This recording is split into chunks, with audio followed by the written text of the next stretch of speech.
Optical current ટ્રાન્સફોર્મરના કાર્યકારી સિદ્ધાંતને સમજાવો. તો ઓપ્ટિકલ કરંટ ટ્રાન્સફોર્મર એ કરંટ એટલે કે પ્રવાહ માપવા માટે ઓપ્ટિકલ ફાઇબર અને ફેરાડે ઇફેક્ટનો ઉપયોગ કરે છે. ફેરાડે ઇફેક્ટ એક એવી ઘટના છે કે જ્યાં પ્રકાશના ધ્રુવીકરણ એટલે કે પોલરાઇઝેશનનું સ્તર અથવા તો લેવલ એ મેગ્નેટિક ફિલ્ડમાંથી એટલે કે ચુંબકીય ક્ષેત્રમાંથી પસાર થાય છે ત્યારે ફરે છે. તેનું કાર્ય જો સમજવું હોય તો સમજીએ. એમાં જરૂરી કમ્પોનન્ટ છે એક કે ભાઈ લાઇટનો સોર્સ એટલે કે પ્રકાશ સ્ત્રોત જરૂરી છે.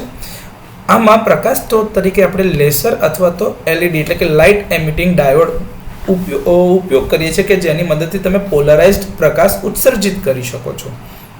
હવે જે ચુંબકીય ક્ષેત્ર ક્રિયા પ્રતિક્રિયા અને ઇંગ્લિશ વર્ડ એવું કહેવાય મેગ્નેટિક ફિલ્ડ ઇન્ટરેક્શન. તો જે આ લાઇટ છે એ કરંટ કેરિંગ કંડક્ટર એટલે કે પ્રવાહનું વહન કરતા વાહકની આસપાસ મૂકવામાં આવેલ ઓપ્ટિકલ ફાઇબરમાંથી પસાર થાય છે. હવે એ જે કરંટ દ્વારા ઉત્પન્ન થયેલ ચુંબકીય ક્ષેત્ર છે એ ફેરાડે ઇફેક્ટનું કારણ બને છે જે પ્રકાશના પોલરાઇઝેશનને ફેરવે છે.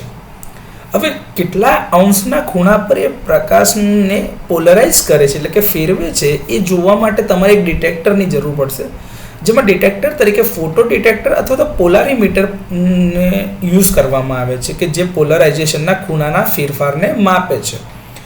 હવે એ જે માપન થાય છે એના લીધે જ એક આઉટપુટ સિગ્નલ જનરેટ થાય છે કે ભાઈ કેટલું પરિભ્રમણનું પ્રવાહ વાહકમાં પ્રવાહના સીધા પ્રમાણમાં થાય છે. એટલે કે જે પોલરાઇઝેશન થાય છે કે જે એંગલમાં ફેરફાર થાય છે એ એની અંદરથી જે કરંટ પસાર થાય છે એના સમપ્રમાણમાં હોય છે.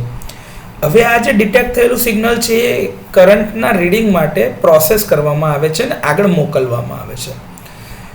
થોડું અટપટું છે. ફિગર એટલે કે એની આકૃતિ સાથે જો સમજીશું આગળના વિડીયોમાં તો આના વિશે થોડી વધારે માહિતી મળી શકે છે. પરંતુ આ એક બેસિક આઈડિયા છે કે ભાઈ ઓપ્ટિકલ કરંટ ટ્રાન્સફોર્મર એ કેવી રીતે કામ કરે છે.